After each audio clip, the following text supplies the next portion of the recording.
Oke, selamat pagi ya. Siang sih sudah jam 12 ya. Eh, jadi ini orderan yang mau kita kirim ya. Jadi ini masing-masing mobil berbeda, alamatnya juga sudah, namanya juga sudah kita catat-catatin. Orderan yang masuk akan segera kita kirim ya. Kita tidak mau menunda-nunda, tidak mau pending-pending karena ini barang ready stock ya. Jadi barang ready stock dan barang punya milik sendiri. Saya bukan reseller, saya bukannya stokis atau bukan dropshipper. Jadi barang benar-benar punya saya, barang yang saya kalibrasi sebelum kita kirim ya.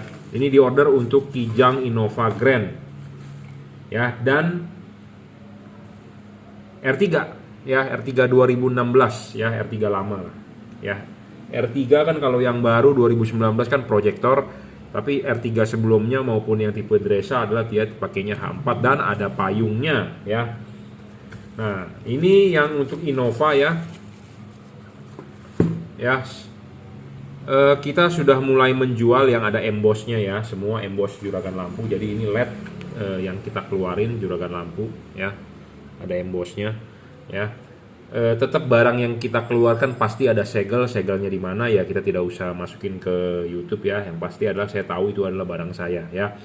Jadi Anda buat klaim garansi, Anda buat klaim apa segala macam, pastikan itu adalah barang saya ya. Kalau bukan barang saya jangan diklaim ke saya, intinya itu ya, karena saya tahu produk saya yang mana ya. Oke, ini bolam ya, H4 tipenya XHP 50 second generation 30 watt ya, 30 watt. Luxnya sekitar di bawah 3000 sedikit, karena kenapa versi H4 selalu lebih rendah dibandingkan versi single dim. Kalau single dimnya bisa 3100 mungkin, yang versi H4 2800 sampai 3000-an ya. Luxnya rentangnya sekitar segitu, tapi real 30 watt ya. Satu syarat bolam bagus selalu saya bilang adalah watt dan luxnya harus gede. Watt dan luxnya harus gede, tadi saya sudah sebutkan wattnya dia adalah 30 watt. 28 sampai 30 watt. Luxnya adalah 2800 sampai 3100 lux, sekitar segitu ya. Syarat kedua bolam bagus adalah harus stabil. Jadi watt dan luxnya sudah gede ya, tidak boleh ngedrop. Banyak LED di pasaran yang awalnya nyala terang, tapi setelah 5 menit kemudian dia turun, dia ngedrop. Kenapa? Ya karena drivernya mungkin karena udah kepanasan segala macam, makanya dia wattnya turun, ngedrop istilahnya. Di Indonesia itu negara tropis ya, jadi panas suhunya. Beda dengan di negara lain yang ada 4 musim, mungkin ada musim dingin ya, dia tentu akan wattnya stabil pada saat musim dingin gitu ya. Tapi di Indonesia nggak bisa pakai LED seperti itu. Jadi makanya kenapa kita membuat syarat yang kedua adalah bohlam harus stabil, tidak boleh ngedrop ya, seperti itu. Nah, syarat ketiga yang paling penting juga, banyak masalah di bohlam H4 adalah satu, cut off-nya tidak ada, silau. Jadi jangan sampai Anda masang ini LED ya, yang bermerek juragan lampu ini ya, atau Anda beli LED di merek apapun di luaran, jangan sampai Anda enak. Dalam arti enak itu Anda terang, kinclong, tapi Anda mengganggu orang lain. Jangan dong seperti itu, bener nggak? Kita terang tapi kita tidak boleh mengganggu orang lain. Anda juga pasti tidak mau diganggu kan? Anda berpapasan dengan mobil yang silau, pasti Anda maki-maki, anjing lu atau apa lu, sorry ya, kita nggak berkata kasar, tapi biasanya maki-maki seperti itu, anjir lah, apalah, silau ya, bangke lah, apalah ya, seperti begitu ya. Kata-kata dari kebun binatang keluar ya, karena mata Anda sakit silau ya. Nah, makanya kita pakai lampu begini jangan sampai Anda juga dimaki-maki orang ya. Saya paling tidak mau seperti itu. Saya menjual barang juga saya punya etikanya. Kalau barang yang nggak bagus saya tidak mau jual ya. Kalau menyilaukan buat apa? Menyengsarakan orang. Anda enak tapi tidak enak buat orang lain ya, seperti itu. Nah, makanya penting Anda harus cari bohlam yang ada payungnya. Bohlam ini ada payungnya, dan payungnya benar-benar menyerupai halogen, replika dari halogen. Kenapa kita harus mencari yang benar-benar replika seperti halogen? Karena reflektor mobil Anda adalah lampunya adalah lampu halogen ya. LED-nya makanya harus menyerupai halogen supaya 1:1 seperti itu.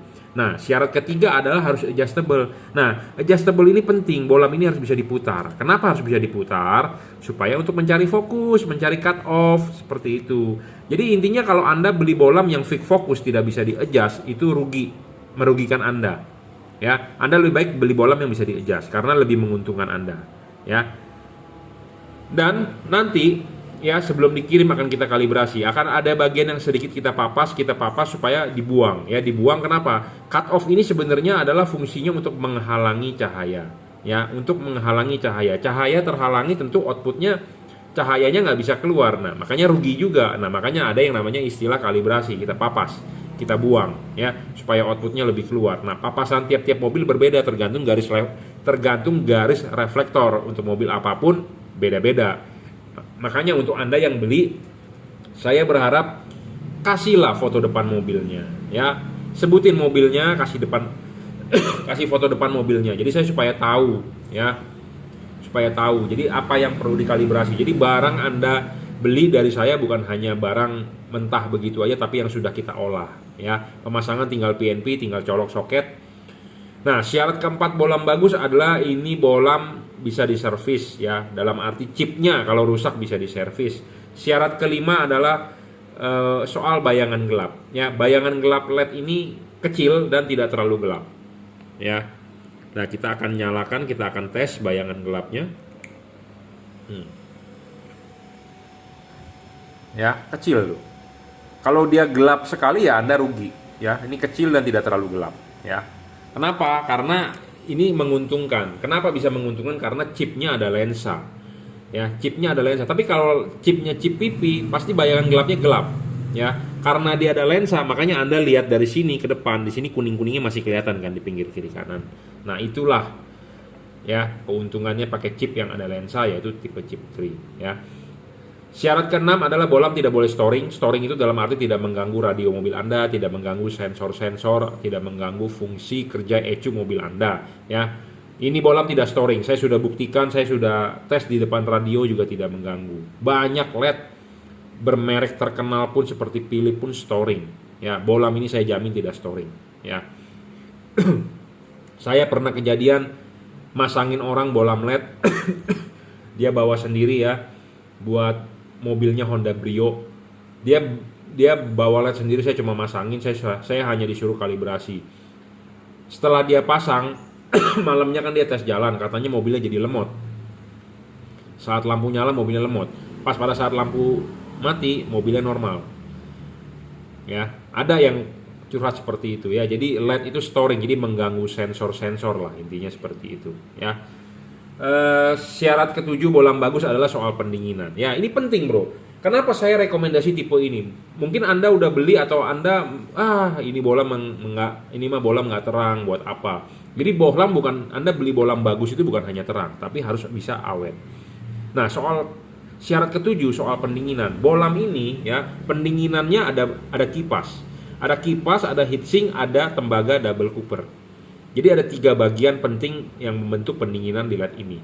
Tembaga di tengah, ada heatsink dan ada kipas, ya. Nah, kipas ini berfungsi untuk membuang panas. Nah, Anda kalau mau masang LED itu, kan ini dilepas. Pasang dulu ininya, klipin, baru pasang karet, ya. Nah, ini karet, pasang di sini, ya. LED ini pendinginannya bagus. Kenapa saya bilang bagus? Nah, karet seperti ini pasang, baru pasang bolamnya, ya. Baru pasang bolamnya. Nah, Anda bisa lihat di sini masih ada celah heatsink, ya, masih ada celah. Makin celah ini makin banyak, makin tinggi, makin banyak gitulah, ya, makin bagus. Kenapa? Karena si kipas ini, ya, berputar. Dia akan meniup angin supaya keluar dari pinggir-pinggir. Ya. Nah, kalau LED yang tidak ada heatsink, banyak sekali LED di luaran tidak ada heatsink, jadi tertutup begini. Jadi si kipas berputar, angin mau lari kemana? Tertutup dong. Nah, kalau tertutup sama dengan tidak ada pendinginan, gitu, ya. Nah, makanya syarat ketujuh adalah soal pendinginan. Makin dingin LED makin bagus, makin awet, lifetime panjang. Makanya saya lebih banyak rekomendasikan Anda kalau mau lifetime panjang, ya, pakai tipe Cree, pakai tipe ini, DCP, double cooper PCB. Kenapa? Karena jujur terus terang ini LED bisa diajak kerja berat, ya. Chipnya juga bisa diajak kerja berat, temperaturnya bisa tinggi. Coba kalau Anda pakai chip-chip CSP, gosong, bro, mati, meredup, ya, seperti itu. Anda nggak percaya, Anda boleh buktikan omongan saya, ya, Anda beli, Anda pakai, ya, seperti itu. Jadi Kenapa saya rekomendasi tipe ini? Ya satu, dari soal lifetime ini panjang sekali ya. Karena di pendinginannya bagus ya. Pendinginan bagus ini penting karena kalau LED panas ya meredup, LED panas ngedrop, LED panas umurnya pendek. Ya, seperti itu. Kipas berputar, tapi kalau nggak ada heatsinknya percuma. Kenapa? Karena kipas berputar dia mau tiup kemana anginnya, orang tertutup kok oleh karetnya. Ya, seperti itu. Jadi mau kemana anginnya? Nggak bisa anginnya mau jalan. Ya, jadi makanya ada syarat bolam bagus itu semua pedagang bilang bagus jualan bolamnya. Nggak ada bilang yang jelek, tapi bagusnya di mana mereka tidak bisa menjabarkan. Nah, kalau saya bisa menjabarkan ada 7 syarat bolam bagus.